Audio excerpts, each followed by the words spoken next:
Good morning, sports fans.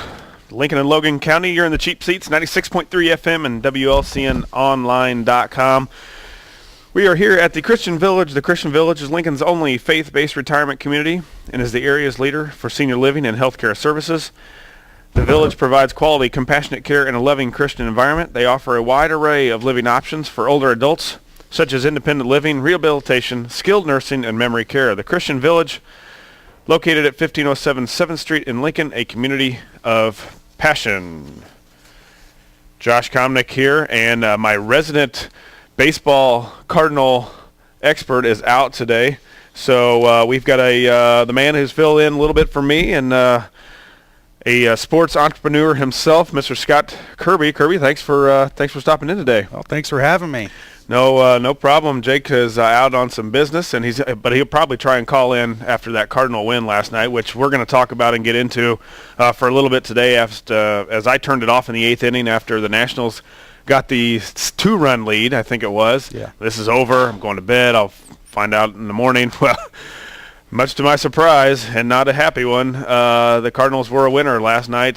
Put up 9 runs in the 9th inning, and beat the team with the best record. Well, Nationals were up 6-0 for most of the game, and Cardinals just kept plugging away, and you could just feel the momentum switch to them. And it's just like, man, they're going to do it again. And the talk in Washington, probably over the next several months, is why did we shut down Strasburg? Right. And if he pitches a game, that's almost guaranteed a win. Yeah. I mean, I guess nothing's ever guaranteed, but I think that's going to be a pretty hot topic over the next few months. In which they had their top guy going last night, who threw great. I mean, until he got into some trouble there, a little bit in the 6th. He gave up a couple, but the big was the shortstop for the Cardinals, Cosmer or something like that. And he comes out of nowhere. And what, three hits last night, a home run, a couple doubles. He was the one that got one of the big hits in the 9th. And, man, you just feel that Cardinal, whatever it is, mystique, something that happened last year, you just feel it again. And I'm a Cub fan, and I don't like the feeling. I don't either. And I'm watching it last night and just getting sick to my stomach, I guess, because, the Washington, the Nationals had it wrapped up, and they just blew, the closer came in, and he pitched the past 2 nights. So I don't know if maybe he was a little tired or worn down, but, I don't know what happened, but, good job to the Cardinals for making that comeback. Being down 6-0, a lot of teams would just fold and give up, but they just plugged away, and I've said it for a long time. I think they're the best ran sports team as far as baseball, Major League Baseball, the best ran team in baseball, whether all the way up from the general manager down to the coaches. It's unbelievable. You lose probably the best hitter that I'll probably ever see, and you're not a whole lot older than I am. You lose a guy like that, you lose a Hall of Fame manager, and look at them again. They're right back where they're supposed to be, I guess. I couldn't even name 5 people on the team. Right. Obviously you got David Freese, and they have Berkman hurt, Call hurt, and then they just find bodies to plug in there, and they pick up right where they left off, and it's amazing. And I don't know if it's envy, jealousy that they can do that. It's both for me. But hopefully in the next 2 or 3 years, the Cubs they're working in that direction. I know it's going to be another long year next year, and maybe even the year after that. But or several. Yeah, you're hopeful. We're always they always say we're looking to next year. Well, we're looking to the next 3 years. Right. But it's my whole in-laws are all Cardinal fans, so it's kind of brutal when we get together. And it will be really when you have to get together tonight. I know I'm staying home, but they just they went to a World Series game last year. Neil and Greg, and that's just something that I would love to experience because the atmosphere is just, I guess, phenomenal. Sure. But if the Cubs ever did make the World Series, there's no way I could afford a ticket. We're talking thousands of dollars. We got a lot of baseball to talk about today. Illinois football, as that's not going very well for us, but the Illini are headed to the Big House today to take on the Wolverines of Michigan. That may not turn out very well, although they looked better last week at Wisconsin. It wasn't as bad of a beating as I thought we might get. Our defense was pretty good. Our offense moved the ball at times, but then our offense at other times was non-existent. Wisconsin's not the Wisconsin that they have been before in the last couple of years. So we'll get into a little bit of Illinois football. Of course, the man to my right is wearing a hat that is representing a C for the Chicago Bears. We'll talk about bear talk, but real quick, Herb, we've got some local interest going on, and that's at the IHSA Golf State Tournament. Several area golfers, not just from Lincoln, but Owen Deschamps is from Mount Pulaski. He's over at the 1A Boys State Finals. That's in Bloomington, that Prairie Golf Course. And also two boys from Lincoln, Jordan Perry. He finished, well, not finished. They play today. Hopefully weather will allow them. He's tied for 50th right now. He shot an 84. He's just a sophomore. Colin Antone, I believe he's a junior. He is 101st right now. He shot a 94 yesterday. And Caitlin Hasbury, the talented sophomore golfer for the women's side, she's in 39th. She shot an 87. So, she's definitely right in their mix with,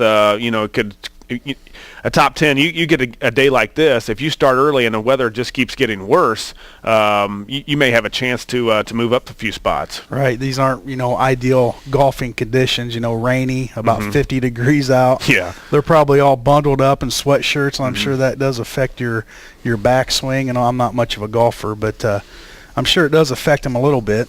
Yeah, sure. And hopefully good luck to them, as we'll keep you updated, especially next week, and hopefully next week we're going to try and get all three of those golfers on the Cheap Seats Sports Show. We also want to give a shout out. The annual Fall Festival is going on here at the Christian Village. That's going to be Saturday, November the 10th, 9 a.m. to 2 p.m. Tons of things going on. We've been here several years in a row for this event.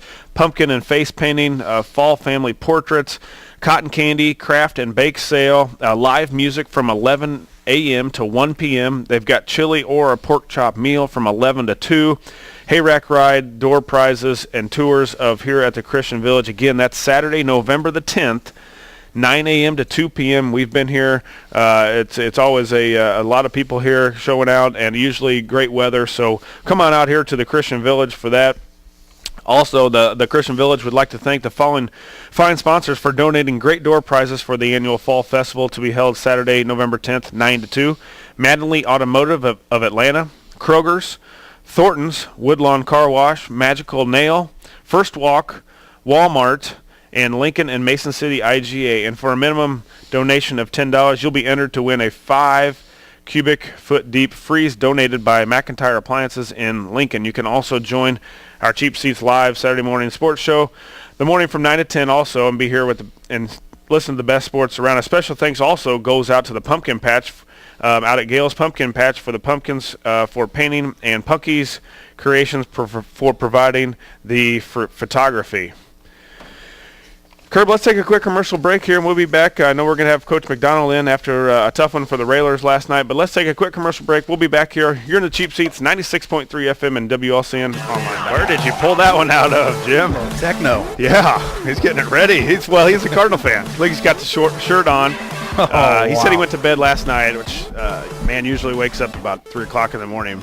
But it was 6:00 when he went to bed, and he woke up this morning, Jubilee, with the brand new Cardinal shirt on. I think he just went out and got it this morning at Dick's. And but yeah, he's sporting the Cardinal gear, which I would be too if I'm a Cardinal fan. You got to be fired up about the come from behind win again for the Cardinals. Josh Komnick along with Scott Kirby, Jake, our Cardinal guru and resident baseball expert, is off doing some business this morning. He's going to try and call in maybe at the 45-minute mark here at 9:45. We're out here at the Christian Village. The Christian Village is Lincoln's only faith-based retirement community and is the area's leader for senior living and healthcare services. The village provides quality, compassionate care and a loving Christian environment. They offer a wide array of living options for older adults, such as independent living, rehabilitation, skilled nursing, and memory care. The Christian Village, located at 1507 7th Street in Lincoln, a community of passion. Again, Josh Komnick along with the Curb Man, Scott Kirby, is filling in for the furniture guy as we kind of shift some gears here, Curb, to football. as your expertise. And college football, a lot of big games on again. Illinois travels to Ann Arbor. What have you seen out of the Illini? Have you gotten a chance to see much of them at all? And man, we're not playing very well. I haven't really watched a lot of it. I watched a little bit of the Illinois-Wisconsin game last year. First quarter looked pretty good, moving the ball. They run that little, option veer with Shieldhouse. Mm-hmm. And I don't know, it's not working. It's not working, and I don't know if it's rumors are that they've quit playing for him. They're not playing hard. That's not good. No, and I thought they came out first quarter, played hard against Wisconsin, and then I don't know if they just shut it down or what, but I don't know. They're a team. It's going to be a long season. Don't know if they'll ever win another game all year. I tell you, Indiana looked good last week, so that. Mm-hmm. I don't know if and Northwestern might be one of the better teams in the league. And then they lose. Yeah. And they lose to Penn State, which who would have thought Penn State would have came in and do what they're doing with all the the scandal there. Sure. But it's just about determination and playing hard, and Illinois is not doing it right now. No, we have zero running game. If Shieldhouse doesn't get 5-yard run, we don't get any yards rushing, and he's not a very good passer. No. I thought last year he was a better passer than what he's been so far. But then again, we don't have – our wide receivers are really young. Jake and I talked about this before the season started. Not necessarily young, but they're small. They're not very fast. Our defense isn't very fast. They're just a mid-major football team right now. And if you wanted a mid-major coach, which you got in Beckman, we have a Toledo type of talent football team. And that's just not going to fly in the Big Ten. And they say the Big Ten's down this year. You look at Michigan, they're top of it. Wisconsin obviously down. Ohio State is the team that can't go to the playoffs, and they're ranked by far the best. And I don't see how can you rank a team like that. I mean, I guess at the end of the year they'll just push everybody up a spot, right. But they can't go to a bowl game or any postseason or anything like that. They can't go to the Big Ten. I don't think they can. Can they go to the Big Ten tournament? No, I don't. No. Yeah. So again, it's a little bit of what we saw last year. Although we started out well last year, 6-0 and I think a lot of people are saying bring Zook back fast, because this was not what we signed up for. No. And if you thought that it takes talent, you got to recruit, all this kind of stuff. Well, you had one of the better ones in college football in Zook to get him here. He just had trouble getting him to play. Now This guy is, I don't know if he can get him there. Plus, right now, where it's not working, that he can coach either. Well, and he's defensive, minded too. Yeah. And their defense isn't stopping anybody. So it's hard to recruit in the Big Ten. You're competing against, Ohio States and Northwesterns and Michigan State. So, Zook may have been a great recruiter and maybe lacked a little bit on X's and O's. I don't know. But, it's going to be tough. And, they brought Beckman in to win. And if he doesn't start winning, he's going to be short-lived at Illinois. Well, and that's the thing. This new AD took on 3 of the biggest sports, as far as money-driven sports at any school, not only just Illinois, but you got football, basketball, and women's basketball, and he took a chance. It looks like so far, as far as recruiting trail, the basketball guy is working out. I don't follow the women's that closely, but the basketball guy is getting some recruits in. Whether he can coach, we'll find out in a couple months, but the football is not steering in the right direction, and I understand it's going to take maybe 2 years, 3 years to get his kind of guys in, but I'm not sure what his guys are right now, because he's probably not sure himself. Well, we can't run the ball, we can't throw the ball, and we're not stopping anybody. And mainly, we did this last year with some guys. Now I know we lost some guys to the draft and some to graduation, but mainly we have a lot of the guys coming back, especially on defense, and our defense was top in the country last year, and we lost a good one, defensive coordinator. That hurts, but as you said, we got a long way to go, and it's a short time anywhere for Illini fans, because they don't want to see this anymore. They're tired of giving money and not seeing results. And if you win 2 games a year, it's going to be harder to recruit those kids. Why do I want to go to a program that's rebuilding where they can step in and hard to fill the stands, hard to sell the tickets. I was there for the Penn State game. A pretty good crowd, but I think it's going to quickly diminish as it's going. Also in college football, Alabama at Missouri today. The big game is tonight, 8 p.m. That's South Carolina at number 9 LSU. And I don't know if you're a big college football guy, Kerr, but I saw South Carolina play last week, and they look as good as I've seen. And I haven't seen Alabama much this year, but that game, South Carolina at LSU, will be a good one. That will be, and LSU's having trouble scoring right now. Mm-hmm. They got one of the best defenses I've ever seen in college football. Just how they pursue to the ball, and they're just so quick and so big up front. Yeah. And they're talking. They need to put 21 points on the board tonight or more to stay with South Carolina. That's a program that turned around, and after 2 years, only took a couple years to turn that program around, and they said, can he do it? I mean, after coming from college, going to the NFL, coming back, and doesn't take long for Spurrier to get it going. No, it doesn't. And he's not only built what they've had there with as far as talent, but he's brought in talent too, keeping kids in the state of South Carolina, all that kind of stuff that you want to do, especially in the South, is keeping those guys there, and he's got them rolling. And they could run into LSU because LSU's got some guys out. I think their quarterback's banged up. South Carolina could run in there tonight and pull off what may be an upset, I guess, if you're on the road. But number 3, South Carolina, number 9, LSU. Ohio State's on at Indiana. Of course, Notre Dame's on TV.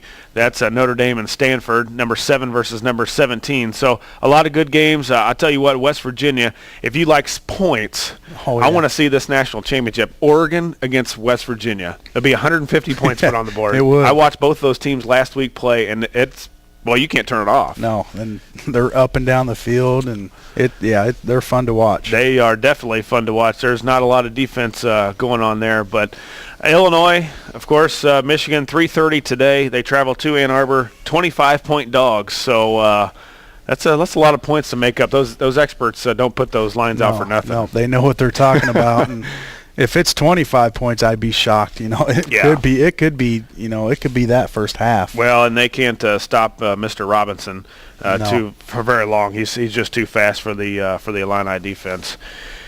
Okay, let's take a quick commercial break. We've got some, of course, Central State 8 action. Hope Coach McDonald stop in today, and then we've got to talk NFL as another big NFL week coming up. You're the Cheap Seats, 96.3 FM and WLCNonline.com.